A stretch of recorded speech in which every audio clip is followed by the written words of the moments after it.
I feel that there's three main blind spots that we are encountering these days. If we go back in time, and as you said very well, I've been in China for a long time. For 35 years, I've been involved in China, 20 years lived there, and I've been part of the innovation train of China from the early days. Myself being an innovator at that point in Shanghai, I really felt that when you look at the outside world, most of the people looked at China, specifically from Europe, people that I know very well, with kind of a hubris and a feeling that innovation is really something that is being created very much in Europe, in America, in Silicon Valley. This is where the cradle of innovation is. It's about finding new ideas, being very creative, and ultimately coming up with breakthrough things that can change the world. And so this is a hubris way that we've been looking at it, but China proved us wrong. They can actually innovate. This is something that I knew 20 years ago. It took most people a lot longer to figure that out, and mostly when they were confronted with the competition of Chinese going global at one point.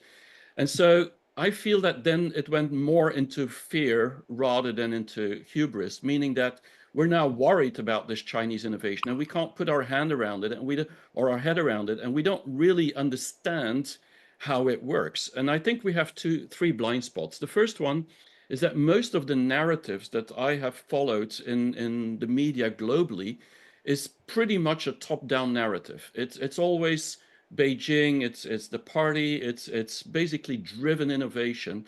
And we in Europe, in Silicon Valley, we don't believe that top-down innovation can work. It never breaks through really into society. This is how we view it very often. Because of that, my experience is that we are disregarding the grassroots bottom-up innovation that is so powerful in China that I've been part of for 20 plus years. So that's the first blind spot that I see. The second one I see is that we have more and more of this narrative about quantity or capacity or overcapacity being driven towards the European and American markets, towards the developed countries. And the result of that is that we're thinking that capacity is something that is good in a way that it can scale, but first you need quality. And if you don't have the quality, the capacity and the quality, and it's just a price war, and it doesn't really help anyone. And so what we're forgetting, in my view, is that the Chinese business model, and we can talk about that later, is very much a quantity to quality direction rather than a quality to quantity, which is very much a Western-driven innovation model. And the Chinese increase the quality over time. And the last blind spot I want to talk about is that most of the topics we are addressing when it comes to China is the economic challenges that China has.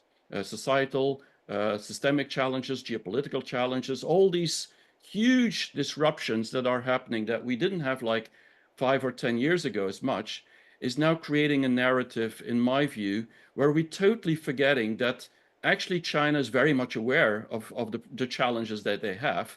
And it's not about solving these challenges, it's actually that they've put innovation at the center of their master plan to ultimately increase the growth of the economy moving forward with new drivers of the economic growth. And that's called the new quality productive forces, but that's a mouthful. But it's all about really using innovation to change the status quo and change the way that the economy is running. And so we're looking at a door that is closing with the economy. We're looking at peaking, at failing economy, and we should look at the key rather than the door. And I think that's my opening statement.